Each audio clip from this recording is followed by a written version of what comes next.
श्री शिवाय नमस्तुभ्यं प्रिय माताएं एवं बहनों। 2 फरवरी बसंत पंचमी के दिन यह एक चीज जरूर खा लेना। इतना पैसा आएगा कि आने वाले समय में आप धनवान बन जाओगे। दोस्तों, आज हम आपको एक ऐसी चीज बताने वाले हैं, एक ऐसी खास वस्तु के बारे में बताने वाले हैं। अगर आप 2 फरवरी 2025 बसंत पंचमी के दिन हमारे बताए अनुसार शुभ मुहूर्त देखकर यह एक चीज खा लेते हैं तो आपके घर में धन संप्रदाय इतनी बढ़ जाएगी कि वह खत्म नहीं होगी। जी हां भक्तों, पूज्य गुरु जी ने अभी अपनी कल की शिव महापुराण की कथा में बताया कि आने वाली 2 फरवरी बसंत पंचमी के खास दिन पर जिन लोगों के घर में बनाई व खाई जाती है, यह 3 चीजें उनके घर में पूरे साल होती हैं। धन दौलत की वर्षा। जी हां भक्तों, 2 फरवरी 2025 को पड़ने वाली बसंत पंचमी जो महाकुंभ के दौरान पड़ रही है, यह दिन बहुत ही शक्तिशाली और चमत्कारी माना जाता है क्योंकि यह कुंभ के महीने में पड़ी है। कुंभ के दिन चल रहे हैं, इसलिए इसका महत्व और भी अधिक बढ़ गया है। बसंत पंचमी से बच्चों का भविष्य उज्जवल होता है, इसीलिए इस बसंत पंचमी की पूजा बच्चों से ही करवानी चाहिए। और इस वीडियो में हम कुछ आपको ऐसे कार्य बताएंगे जो आपको अपने घर में बच्चों द्वारा ही करवाना है, और यह भी जानेंगे कि बसंत पंचमी के दिन हमें वे कौन कौन से कार्य हैं जो हमें बिल्कुल भी नहीं करना है। तो चलिए भक्तों, जानते हैं पंचमी तिथि कब से प्रारंभ हो रही है, कब समाप्त हो रही है। बहुत सारी महत्वपूर्ण बातें आज हम इस वीडियो में बताएंगे। अगर आपको हमारा वीडियो पसंद आता है तो प्लीज आप हमारे चैनल को सब्सक्राइब कर दीजिएगा, बेल आइकन को प्रेस कर दीजिएगा, जिससे कि हमारे आने वाली वीडियो के नए नोटिफिकेशन आप सभी के पास सबसे पहले पहुंच सके। चलिए शुरू करते हैं और सभी महत्वपूर्ण बातें जान ले हैं। तो सबसे पहले दोस्तों, आपको बता दें कि लोगों के अंदर जैसे लोग विचार विमर्श में लगे हैं। कुछ लोग 3 फरवरी को मना रहे हैं सरस्वती पूजा वसंत पंचमी, और कुछ लोग 2 फरवरी को मना रहे हैं बसंत पंचमी सरस्वती पूजा। तो आप लोग देख लीजिएगा आसपास, जब आपके लोग मानेंगे तब मना लीजिएगा। लोगों का यही है, मतलब समझ में नहीं आता कि किस दिन आपको बोले और किस दिन ना बोले, लेकिन आगे मैं आपको बता दूंगा कि कब मनाएंगे। तो सबसे पहले सरस्वती पूजा के दिन बसंत पंचमी को हम पहले भक्त के नाम से जानते हैं। जो नियम विधि है पहले वह जान लेते हैं। तो पूजा विधि हम वीडियो को लास्ट में जानेंगे कि हमको किस प्रकार से बसंत पंचमी की पूजा करना है। इससे पहले हम यह जो फगुआ के नाम से जाना जाता है उसके बारे में जान लेते हैं। तो सुबह सवेरे हमें स्नान ध्यान करके स्वच्छ जल से स्नान करना है, और बसंत पंचमी के दिन हमें इस बात का ध्यान रखना है कि हमें पीले ही वस्त्र पहनना है। भूलकर भी नीला, सफेद, काला इस प्रकार के कलर हमें नहीं पहनना है। खाने का मतलब है कि आपको पिलाही वस्त्र पहनना है। अगर आपके पास है तो महिलाएं और पुरुष बच्चे सभी को पहने चाहिए। उसके बाद आप माता की मूर्ति भी आप लोग लाकर रख सकते हैं, पहले ही ले लीजिएगा। और मान लीजिए जो लोग रविवार को तो नहीं खरीदते हैं मिट्टी की मूर्ति वगैरह, तो आप लोग पहले ही खरीद लीजिएगा, क्योंकि इस बार जो बसंत पंचमी पड़ रही है वह सोमवार के दिन पड़ रही है। अगर आप एक दिन पहले खरीदेंगे तो रविवार है, तो रविवार के दिन मूर्ति खरीदना शुभ नहीं माना जाता, इसलिए आपको रविवार के और पहले मूर्ति खरीद लेना है। दोस्तों, एक बात का आपको बहुत जरूरी ही ध्यान रखना है कि मूर्ति खरीदते समय आपको किन किन बातों का ध्यान रखना। देखिए, बैठी हुई आसान में मुद्रा में हमें मूर्ति लेनी है, और खड़ी मूर्ति नाल, बहुत लंबी मूर्ति नल और माता अगर पुष्प पर जैसे अपने हंस पर विराजमान है वही आपको लेनी चाहिए। बैठे रूप में ही लीजिएगा, मतलब आसान माता लगाकर बैठी हो। वहीं हमें इस मुद्रा में मूर्ति लेनी चाहिए, न कि खाड़ी मुद्रा में लेनी चाहिए। जब आप मोटी खरीदने जाएं तो आप देख लीजिएगा कि मूर्ति खड़ी नहीं होनी चाहिए। खड़े मूर्ति घर में लाना सही नहीं होता है, तो आप माता की बेटी हुई मूर्ति ही घर में लेकर आना है, वह भी बसंत पंचमी के दिन, क्योंकि सालों भर देवी देवता खड़े रहते हैं, इसलिए हमें बैठी हुई मूर्ति ही लेनी चाहिए, जो भी पुरुष लोग बहुत कम ध्यान देते। महिला इन बातों का ध्यान जरूर रखें, और कुछ लोगों के ध्यान से निकल जाता है। तो आप लोग देख लीजिएगा विसर्जन के लिए आप लोग पूछते हैं, तो देखिए, पूजा पाठ करके 1 साल तक मूर्ति को रखनी चाहिए, और अगले साल जैसे हम विसर्जित कर देंगे, फिर नई मूर्ति सरस्वती जी की लेंगे। जो मूर्ति रखते हैं उनके लिए जो प्रतिमा रखते हैं, और कुछ लोग तो केवल फोटो से ही करते हैं, तब तो उन्हें विसर्जन करने की कोई मतलब जरूरत ही नहीं। अपना फोटो पूजा पाठ करेंगे और फिर फोटो घर में ही रखेंगे। लेकिन मूर्ति आपको पूजा पाठ करके कुछ लोग विसर्जन तुरंत कर देते हैं 2-4 दिन रखने के बाद, और कुछ लोग जैसे पूरे साल रखते हैं और अगले साल नई मूर्ति लाते हैं और फिर जो है पुरानी मूर्ति का विसर्जित कर देते हैं। तो आप यह नियम अपने घर का आप लोग देख लीजिएगा, लेकिन 1 साल रखनी चाहिए, 1 साल के बाद ही हमें करनी चाहिए।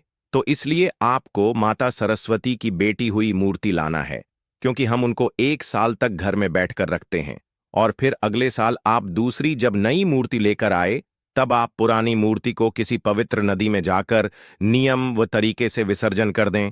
तो यह हो गया आपका मूर्ति का विसर्जन का नियम। दूसरी चीज क्या है कि देखिए, सरस्वती पूजा बसंत पंचमी का जो दिन है ना, अब्बूझ मुहूर्त के नाम से जाना जाता है। इसमें आप किसी भी प्रकार के शुभ और मांगलिक कार्य कर सकते हैं। कोई आपके पत्र पंचांग दिखाने की जरूरत नहीं है, मुहूर्त निकलवाने की जरूरत नहीं है। क्या होता, कुछ लोग पूजा का मुहूर्त पंडित द्वारा या ज्योतिष द्वारा निकलवा है, लेकिन आपको हम जो नियम बता रहे हैं उसे नियम से आप पूजा कीजिए। आपको किसी भी प्रकार का कोई मुहूर्त निकलवाने की जरूरत नहीं पड़ेगी, क्योंकि यह निर्भग मुहूर्त माना जाता है और इसमें अब कोई भी कार्य नहीं संकोच कर सकते हैं। नया कार्य हो या शुभ और मांगलिक कार्य भी आप लोग कर सकते हैं। अगला ध्यान आपको क्या रखना है कि कुछ लोग जैसे कहते हैं कि जैसे हम लोग तो पहले फगुआ के नाम से जानते हैं, तो उसे दिन हम लोग पुआ अपने घर में जरूर बनाते हैं। मैदे का, आटे का, सूजी का, जो भी बनाए पुआ बनाते हैं। गुलाल हम जरूर माता को चढ़ाते हैं। पूर्वी माता को भूख में पुआ और गुलाल चढ़ाने का बहुत ही बड़ा महत्व है। इन 2 चीजों के बिना पूजा अधूरी मानी जाती है, इसलिए आप यह 2 चीज तो जरूर ही बना लेना या फिर मंगवा लेना। अबीर, जिसको कहते हैं अबीर और धन, 3 चीज माता को जरूर चढ़ती है। पूरा नारियल और गाड़ी छुहारा भी ले सकते हैं। अबीर और आपका जो धन, ये 3 चीज आपको जरूर चढ़ने हैं। कुछ लोग जैसे आम के मोजर भी चढ़ाते हैं।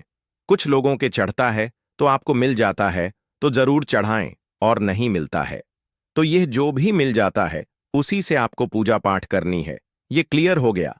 दूसरी चीज क्या है कि बच्चों से उसे दिन आप लोग पूजा जरूर करवाइए, क्योंकि बच्चे ही माता की पूजा करते विद्या की देवी मानी जाती है, बुद्धि की देवी मां मानी जाती है सरस्वती माता। तो उनसे चंदन तिलक थोड़ा सा जरूर माता को, मतलब होली वगैरह आप लोग सिंदूर वगैरह लगवा सकते हैं, माता को तिलक लगा सकते हैं। और बच्चों से कहिए कि जो उनका सबसे, मतलब जो हार्ड सब्जेक्ट रहता है ना, जो बहुत अधिक भारी रहता है, जो समझ में नहीं आता, वह जरूर माता के पास ले जाकर थोड़ा सा मोर पंख के साथ या थोड़ा सा पुष्प के साथ बुक के अंदर डालकर एक पेन कॉपी पुस्तक मां के पास हमें जरूर उसे दिन चढ़ाने चाहिए। दोस्तों, अब आप सोच रहे होंगे कि बसंत पंचमी के दिन बच्चों से पूजा क्यों करवाना चाहिए। हमारे कहने का मतलब है कि अगर आप इस दिन बच्चों से पूजा करवाते हैं तो उनके अंदर विद्या माता का आशीर्वाद होगा और उनकी बुद्धि तीव्र हो जाएगी। क्या होता है, जो बुजुर्ग होते हैं, घर में बड़े होते हैं या फिर माता पिता हैं, वह लोग तो पढ़ाई वगैरह करते नहीं हैं, लेकिन वह अपने बच्चों को बहुत बड़ा बनाने का सोचते हैं, उनके बुद्धि का विकास करने की सोचते हैं। तो इसीलिए आपको इस दिन बच्चों से ही पूजा करवानी चाहिए। बच्चे भी भगवान का ही रूप है। अगर आपके घर में बच्चे नहीं हैं तो फिर आप पूजा कर सकते हैं। दोस्तों, एक बात का ध्यान रखें कि बसंत पंचमी के दिन हमें विद्या माता को हमें आराम देना चाहिए। उसे दिन हमें पढ़ाई नहीं करनी चाहिए। इस बात का भी आप लोग ध्यान रखिएगा। अब दोस्तों, आप सोच रहे होंगे कि हमने ऐसा क्यों बोला है। हमारे कहने का मतलब है कि हम सालों साल पढ़ाई करते हैं, हमारे बच्चे पढ़ाई करते हैं। अगर साल में वह एक दिन विद्या माता को आराम करने देंगे तो माता अत्यंत प्रसन्न होती है और बच्चों की बुद्धि भी तीव्र होती है। इसके अलावा छोटे बच्चों का आप अन्य प्रश्न वगैरह उसे दिन करवा सकते हैं। जब पर उनके जीवन पर हम जैसे शहद से ओम लिख सकते हैं, तो यह सभी कार्य सरस्वती पूजा के दिन अब्बूझ मुहूर्त में कर सकते हैं। किसी पंचांग की जरूरत नहीं है और बच्चों से आप लोग पूजा पाठ करवाकर वहां पर पुस्तक रखवा दीजिएगा। दोस्तों, थोड़ा सा आप ध्यान रखिएगा कि बसंत पंचमी के दिन आप अपने बच्चों को डांटे वगैरह ना और उन्हें पढ़ने के लिए ना बोले। जब साल में एक ही दिन ऐसा रहेगा कि आप अपने बच्चों को पढ़ाई के लिए मना करेंगे, इसकी जगह आप उसे दिन उनको कुछ और नया सीखने का सोचिए। हिंदू धर्म में बहुत से त्योहार आते हैं, लेकिन यह बसंत पंचमी साल में एक ही बार आती है, जो कि विद्या माता के लिए होती है। सरस्वती माता उस दिन आराम करने दीजिए। जैसे हम लोग थक जाते हैं और आराम करते हैं, उसी प्रकार से हमें विद्या माता को भी आराम करने देना चाहिए। उसके अलावा आप बच्चों को कोई मनोरंजन खेल खिला सकते हैं, उनके पसंदीदा पकवान बनवा सकते हैं, लेकिन उसे दिन पुस्तक को आराम देना चाहिए। विद्या माता को उसे दिन हमें पढ़ने नहीं चाहिए। बच्चों को इस बात का आप लोग ध्यान दिला दें। अगला आप लोगों का एक प्रश्न रहता है कि जैसे कि बच्चे का अगर एग्जाम है, परीक्षा है, तो वह बच्चे कैसे नहीं पढ़ेंगे। तो ठीक है, आप लोग माता से माफी मांग लीजिएगा, पहले चढ़ा दीजिएगा अपनी पुस्तक को, अपने कॉपी को, अपने पेन को, और उसके बाद माफी मांगकर आप लोग फिर उसे पुस्तक को उठाकर पढ़ेगा। क्या कीजिएगा, मजबूरी में जो कार्य करना पड़ जाता है उसे हमें करनी ही चाहिए। बाकी अगर बचाने लायक है तो उसे दिन विद्यार्थी देवी माता को, हमें विद्या माता को आराम देनी चाहिए, मतलब पढ़ने नहीं चाहिए। बच्चे पूजा पाठ करते हैं, एंजॉय करते हैं, पूरा पकवान कहते हैं, पंडालू में जाते हैं, घूमते फिरते हैं, और सभी को पीला वस्त्र उसी से मिलता जुलता जरूर पहनी है। तो यह सभी कार्य हो गया। सरस्वती पूजा में यही सब कार्य किया जाता है। ध्यान से एक एक बातें आप लोग नोट कर लीजिएगा और यह या तो याद रखिएगा। और इससे पहले दोस्तों, अगर आपको हमारा वीडियो पसंद आता है तो चैनल द मतंग वास्तु को पक्का सब्सक्राइब कर दीजिएगा और वीडियो को लाइक कर दीजिएगा, क्योंकि आपकी एक छोटी सी लाइफ से हमें बहुत अधिक प्रेरणा मिलती है और हमारा वीडियो बनाने का मनोबल बढ़ता है। तो जरूर कीजिएगा। यह क्लियर हो गया पाठ कैसे करें? तो कोई बात नहीं, ये जो पूजा है ना, ये बच्चों की ही पूजा है। तो अगर आपके बच्चे हैं तो उनको पूजा करो, उनसे करवा लीजिए और रेडीमेड चीजों का प्रयोग कीजिए। आप कोई भोग प्रसाद पूरा वगैरह ना बनाएं, घर में खाने पीने के लिए बना सकते हैं, क्योंकि बसंत पंचमी का दिन है और यह व्रत है ना, माघ महीने के शुक्ल पक्ष की पंचमी तिथि के दिन हम सरस्वती पूजा वसंत पंचमी का त्योहार मनाते हैं। आप लोग अपने घर परिवार के लिए पूरा वगैरह बना सकते हैं। पंचमी के दिन अगर आप पीरियड्स में हैं तो माता को ना चढ़ाएं, बाकी आप पर रेडीमेड चीज फल फ्रूट माता को चढ़ा सकती है, लड्डू वगैरह का भोग लगा सकती है। और एक चीज जो माता को हमें जरूर भोग में लगानी चाहिए, और वह फल क्या है? बेर। सरस्वती पूजा में बहुत अधिक महत्वपूर्ण है। सरस्वती माता को बेर बहुत अधिक प्रिय है, इसलिए उसे दिन आपको बेर का भोग जरूर ही लगाना चाहिए, जितना कि गणेश चौथ में महत्वपूर्ण है। ना भोग में चढ़ाना भगवान को उतना ही महत्वपूर्ण है।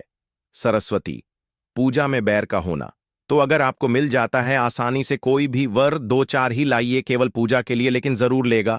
बाकी फल साइड से आप लोग रख सकते हैं, लेकिन बेयर के बिना माता की पूजा अधूरी मानी जाती है, तो जरूर हमें बेर चढ़ाने चाहिए सरस्वती माता को। और बाकी अब साइड से धन हो गया, आम का मोजर हो गया, या और भी जो फल फ्रूट कला से संतरा आप चाहे तो चढ़ा सकते हैं।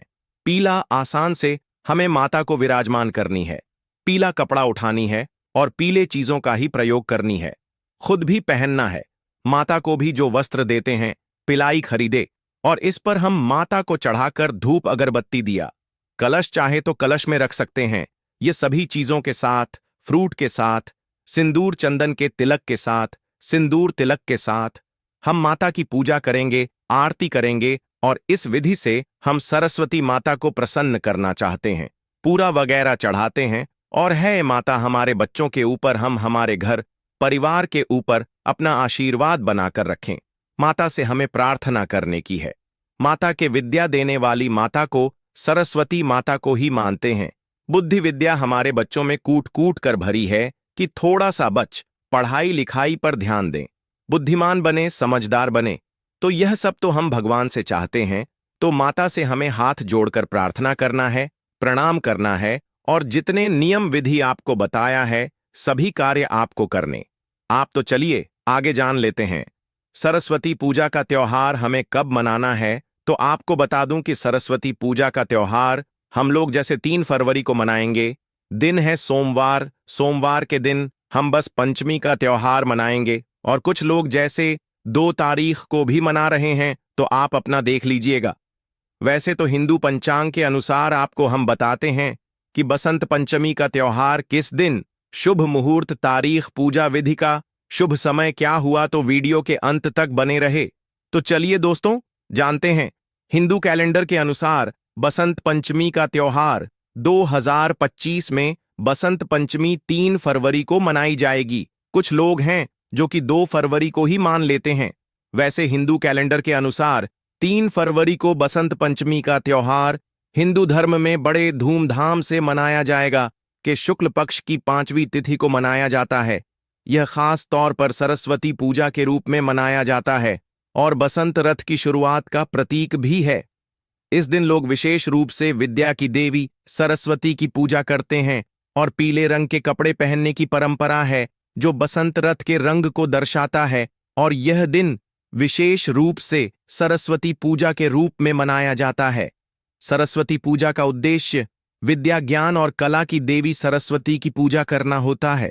तो दोस्तों वीडियो में आगे बढ़ने से पहले कमेंट बॉक्स में सच्चे दिल से लिखें जय मां सरस्वती। तो चलिए दोस्तों आप जानते हैं कि बसंत पंचमी की पूजा विधि क्या होनी चाहिए, हमें किस प्रकार से बसंत पंचमी की पूजा करनी है। यह सब हम आपको बड़ी बड़ी से बताएंगे, तो वीडियो के अंत तक बन रहे हैं ना। तो चलिए दोस्तों जानते हैं। नंबर 1 है साफ सफाई। पूजा स्थल को अच्छी तरह से साफ करें।